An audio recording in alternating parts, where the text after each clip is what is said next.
procession. Un soir, je m'enivrais de l'haleine des roses, dans leur buisson discret, toute fraîche, éclose. Je ne sais quel arôme émanait du ciel bleu, mais dans mon cœur ému, je sentais vivre Dieu. Heureuse était mon âme, et douce la nature. Le rossignol au loin chantait sa chanson pure, et ses divins concerts, avec art mélangé, donnaient plus de parfum aux vagues orangées.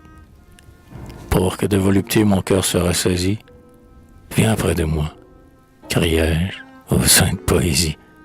Laisse-moi découvrir, sur ton front inspiré, comme un hymne divin, la grâce et la beauté.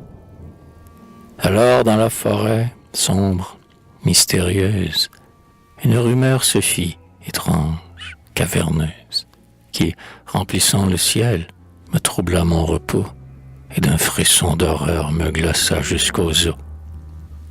Une foule passa, c'étaient des spectres braves, couverts du front aux pieds d'outrage et de bave, et traînant après eux, dans leurs rêves surpris, de la foule au cœur dur le stupide mépris.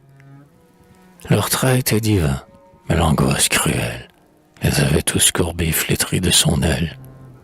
D'abord venait Gilbert, poète au don fatal, qui, vieux avant 30 ans, mourut à l'hôpital. Chatterton, près de lui, mêlait dans une coupe un poison qu'il offrait au reste de la troupe. Et Gérard de Nerval, encore tout éperdu, détachait de son cou la corde du pendu. Malfilâtre, Moreau, tant d'autres nobles âmes se trouvaient là, mêlés à des ombres de femmes.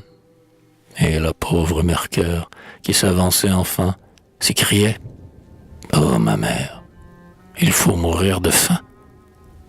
C'est ainsi que, troublé dans ma suave extase, j'aperçus d'un seul coup la fange au fond du vase, et je vis quel amour, quelle félicité le poète tirait de ce monde enchanté. Immonde humanité, ramas d'âmes sordides, pour qui les grands penseurs couvrent leur front de rides, et qui, pour récompense, accordent à chénier un honteux d'échafaud et l'abri du charnier. Immonde humanité, les Nérons et les Claudes, te surveillant de loin comme un tigre qui rôde, avaient, certes, raison de frapper à grands coups sur ce monde insensé qui pullule de fous, et donnant des palais à la noire Agrippine, offre aux poètes, hélas, la couronne d'épines.